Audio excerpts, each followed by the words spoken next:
പൊതുപ്രവർത്തകരും സാമൂഹിക സംഘടനകളും മുമ്പ് ആശുപത്രിയുടെ വികസനത്തിലും അവിടുത്തെ പ്രവർത്തനത്തിലും ഒക്കെ നന്നായിട്ട് നമ്മുടെ കേരളത്തിലെ ആളുകൾ ഇടപെട്ടിരുന്നു. പക്ഷേ ആശുപത്രിയുടെ അകത്തേക്ക് കോമ്പൗണ്ടിലേക്ക് പോലും കയറാൻ കഴിയാത്ത വിധമുള്ള വലിയൊരു നിയമം 2023 ഇവിടെ കേരളത്തിന്റെ നിയമസഭ പാസ്സാക്കുകയുണ്ടായി. എന്റെ ഓർമ്മ ശരിയാണെങ്കിൽ പത്തനംതിട്ടയുമായി ബന്ധപ്പെട്ട് പത്തനംതിട്ട ജില്ലാ ആശുപത്രിയിൽ ഒരു ലേഡി ഡോക്ടറെ ഒരു രോഗി കുത്തി പരിക്കേൽപ്പിച്ചാൽ മരണപ്പെടുന്ന ഒരു വളരെ ദാരുണമായ സംഭവം ഉണ്ടായി.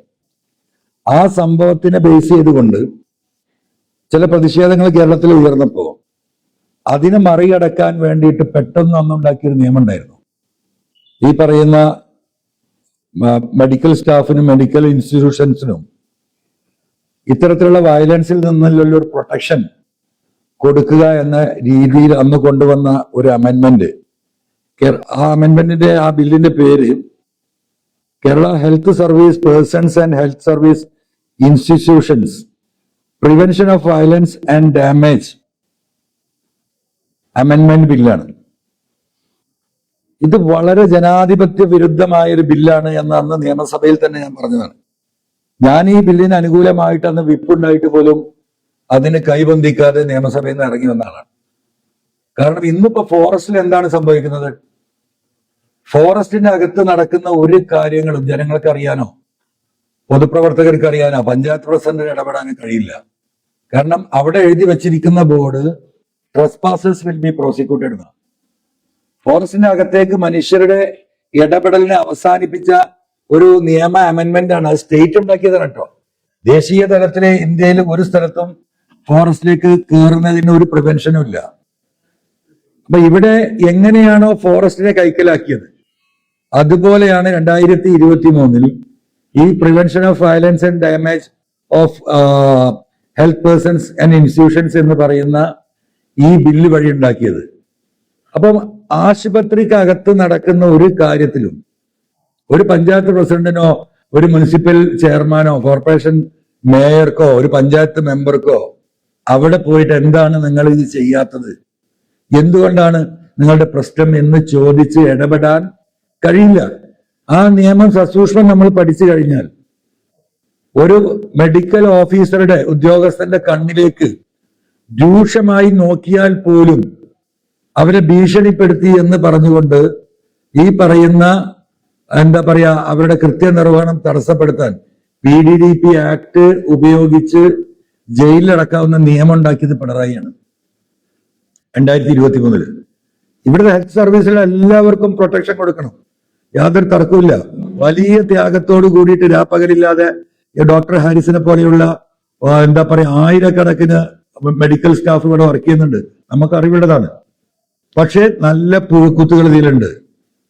ഇവിടെ കേരളത്തിലെ എല്ലാ സർവീസ് മെഡിക്കൽ കോളേജ് ആയാലും ജില്ലാ ആശുപത്രി ആയാലും അവിടുത്തെ മെഷീനുകൾ, സ്കാനിങ് മെഷീൻ ആവട്ടെ, ലാബ് ആവട്ടെ, എക്സ്റേ മെഷീനുകളാവട്ടെ, മറ്റുള്ള ഡയാലിസിസ് മെഷീനുകളാവട്ടെ, ഈ മേഖലയിലാകെ വലിയ മാഫിയ സംഘങ്ങൾ ഇത് പ്രവർത്തനരഹിതമാക്കുന്നതിന് പ്രവർത്തിക്കുന്നുണ്ട്. അതാണ് നിങ്ങൾ മനസ്സിലാക്കേണ്ടത്. ഒരു 10 കോടിയുടെ ഒരു MRI മെഷീൻ കൊണ്ടുവച്ചാൽ ആ മെഷീൻ പരമാവധി വർക്ക് ചെയ്യുന്നത് കേരളത്തിൽ നിങ്ങൾ പത്രക്കാര് നിങ്ങൾക്ക് അതൊരു അന്വേഷണാത്മകമായിട്ട് ഇടപെടാൻ പറ്റുന്ന കാര്യമാണ്. ഇപ്പൊ മഞ്ചേരി മെഡിക്കൽ കോളേജ്, നിങ്ങളൊക്കെ മലപ്പുറത്തെ പത്രക്കാരാണ്, നിങ്ങൾ മഞ്ചേരി മെഡിക്കൽ കോളേജിലും ഈ പറയുന്ന മലപ്പുറം ജില്ലയിലെ ഈ ജില്ലാ ആശുപത്രികളും നിങ്ങൾ പരിശോധിച്ച് നോക്കിയാൽ നിങ്ങൾക്കത് കാണാൻ കഴിയും. കാരണം ഒരു സംഘം ഇതിനു വേണ്ടി പ്രവർത്തിക്കുകയാണ്. ഇതിനെ കൂച്ചുവിലങ്ങിടുന്നതിന് പകരം ഇതിനെ പ്രോത്സാഹിപ്പിക്കുന്ന നിലപാടാണ് ഗവൺമെന്റിൽ നിന്നും പാർട്ടിയുടെ ലീഡർഷിപ്പിലെ ചില ആളുകളും ഇതിന്റെ ഭാഗമാണ്. അതിന്റെ ഭാഗമായിക്കൊണ്ടാണ് നിങ്ങൾക്ക് കാണാൻ എല്ലാ സർക്കാർ ആശുപത്രികളുടെ മുന്നിലും തളച്ചു വളർന്നുകൊണ്ടിരിക്കുന്ന ലാബുകളും സ്കാനിങ് സെന്ററുകളും അതുപോലെ തന്നെ എക്സ്റേ സെന്ററുകളും മറ്റുള്ള ടെസ്റ്റുകളും. ഇതൊക്കെ ലഭ്യമാണെങ്കിൽ പോലും എന്താണ് സർക്കാരിൽ ഒരിക്കലും ഒന്നും പ്രവർത്തിക്കില്ല. ഇതിനെ നിയന്ത്രിച്ചാൽ തന്നെ ഈ പറയുന്ന പാവപ്പെട്ടവര് സർക്കാർ ആശുപത്രിയിൽ ഒരു ഗതിയിലായിട്ടാണ് പോകുന്നത്. അവിടെ പോകുന്നവന് ഈ പറയുന്ന ഇത്തരത്തിലുള്ള ടെസ്റ്റുകൾ പുറത്തേക്ക് എഴുതി കൊടുക്കുകയാണ്. ചില ഡോക്ടർമാര് സ്പെസിഫിക് ആയിട്ട് നിങ്ങൾ ഇന്ന ലാബിൽ പോകണം, ഇന്ന MRIയിൽ പോകണമെന്ന് പറയണം. 30, 40, 50% കമ്മീഷൻ ഇത്തരത്തിലുള്ള ലാബുകളും MRI സെന്ററുകളും നിരവധിയായ ഡോക്ടർമാര് കൈപ്പറ്റുന്നു എന്നത് ഇവിടെ ഒരു പച്ചയായ സത്യമാണ്. അപ്പൊ സർക്കാരിന് പലതും പരിഹരിക്കാൻ കഴിയുന്നുണ്ട്. എന്തുകൊണ്ടാണ് ഈ മേഖലയിൽ പരിഹരിക്കാൻ കഴിയാത്തത്? പിന്നെ കേരളം നേരിടുന്ന ഏറ്റവും വലിയ വിഷയം നമുക്ക് എല്ലാവർക്കും അറിയാം. നമ്മുടെ നാടാകെ ഡയാലിസിസ് പേഷ്യൻസ് ആണ്. ഒരു ഡയാലിസിസ് ആരംഭിച്ചാൽ 2 ഓപ്ഷനാണ് ആ രോഗിയെ സംബന്ധിച്ചുള്ളത്. ഒന്നുകിൽ ആ ഡയാലിസിസ് ചെയ്ത് അങ്ങനെ മരിക്കണം, അല്ലെങ്കിൽ ഡയാലിസിസ് പോലും റിയാക്ട് ചെയ്യാത്തൊരു ഘട്ടത്തിൽ വരുമ്പം ഈ കിഡ്നി ട്രാൻസ്പ്ലാന്റ് ചെയ്യണം. കേരളത്തിൽ ഇത്ര മെഡിക്കൽ കോളേജ് ഉണ്ട്. ഇവിടെ മജ്ജ മാറ്റിവെക്കൽ ശസ്ത്രക്രിയയൊക്കെ തുടങ്ങി ലിവർ മാറ്റിവെക്കൽ ശസ്ത്രക്രിയയൊക്കെ വലിയ രീതിയിൽ സർക്കാരും ഹെൽത്ത് ഡിപ്പാർട്ട്മെന്റ് ആഘോഷിക്കലുണ്ട്. എന്റെ കേരളത്തിൽ ഒരു മെഡിക്കൽ കോളേജിലും കിഡ്നി ട്രാൻസ്പ്ലാന്റേഷൻ നടക്കാത്തത് എന്തുകൊണ്ടാണ്? കിഡ്നി ട്രാൻസ്പ്ലാന്റേഷൻ എന്ന് പറയുന്നത് വളരെ ഒരു സിമ്പിൾ മെത്തഡോളജിയിലേക്ക് ശാസ്ത്ര പുരോഗതി ഉണ്ടായി.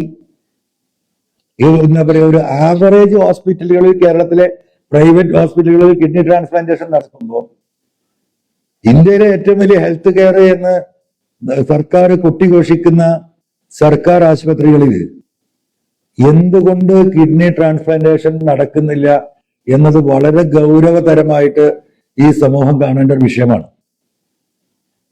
അപ്പോൾ ഇവിടെ ഈ മുളച്ചു പൊങ്ങുന്ന പ്രൈവറ്റ് ഹോസ്പിറ്റലുകൾ, അവരെ സഹായിക്കുന്ന ഒരു നിലപാട് മുഖ്യമന്ത്രിയുടെ ഓഫീസിൽ നിന്ന് ഇതിന്റെ അരികു പറ്റുന്നവർ, ഇതിന്റെ കമ്മീഷൻ പറ്റുന്നവർ, ഞാൻ ഈ ആദ്യം പറഞ്ഞ ഈ മാഫിയ സംഘങ്ങളോടൊപ്പം പ്രവർത്തിക്കുന്നവർ, അത് പരിശോധനാ വിധേയമാക്കേണ്ട ഒരു കാര്യമാണ്. കാരണം ഈ ഇരിക്കുന്ന ഞാനും ഈ പറയുന്നത് കേൾക്കുന്ന ജനങ്ങളും നമ്മൾ ആരൊക്കെയാണ് ഈ പറയുന്ന രോഗങ്ങൾക്ക് അടിമയെന്ന് നമുക്ക് പറയാൻ കഴിയില്ല. ഇവിടെ ഈ ഹെൽത്ത് ഇൻസ്റ്റിറ്റ്യൂഷനുകളെ നിയന്ത്രിക്കുന്നതിന് ഒരു ബില്ല് ഇവിടെ കൊണ്ടുവന്നിരുന്നു. സർക്കാർ ചില റേറ്റുകളൊക്കെ നിശ്ചയിച്ചിരുന്നു. ഓരോ ചികിത്സക്കും ഈ എമൗണ്ടിൽ കൂടുതൽ വാങ്ങാൻ പാടില്ല എന്ന നിയമം അനുശാസിക്കുന്നുണ്ട്. എവിടെയെങ്കിലും ഉണ്ടോ? ആരെങ്കിലും ഇത് പരിശോധിക്കുന്നുണ്ടോ? അപ്പം ഹെൽത്ത് കെയർ, അതായത് കഴിഞ്ഞ 2024-25 വർഷം കേരളത്തിൽ പ്രൈവറ്റ് ഹോസ്പിറ്റലുകളുടെ വരുമാനം എന്ന് പറയുന്നത്, അതിൽ ചെലവ് ഒഴിക്കണം 50,000 കോടിയാണെന്ന കണക്ക്. ഒരു സംസ്ഥാന സർക്കാരിന്റെ ബഡ്ജറ്റ് എന്ന് പറയുന്നത് ഏകദേശം 1.5 കോടിക്ക് മേലെയാണ് കേരളത്തിൽ. ആ കേരളത്തിൽ 50,000 കോടിയുടെ ട്രാൻസാക്ഷൻ ആണ് കേരളത്തിലെ പ്രൈവറ്റ് ഹോസ്പിറ്റലുകളുടെ കഴിഞ്ഞ വർഷത്തെ കണക്ക് എന്ന് ഇവിടെ ഹെൽത്ത് സർവീസ് ഡിപ്പാർട്ട്മെന്റുമായി ബന്ധപ്പെട്ട് പ്രവർത്തിക്കുന്ന ഇവിടുത്തെ പ്രൈവറ്റ് സർവേ ഡിപ്പാർട്ട്മെന്റ് ഈ കണക്ക് പുറത്തുവിടുമ്പോൾ എത്രമാത്രം ഭീകരമാണ് കേരളത്തിന്റെ അവസ്ഥ എന്ന് നമ്മൾ പരിശോധിക്കേണ്ടതുണ്ട്.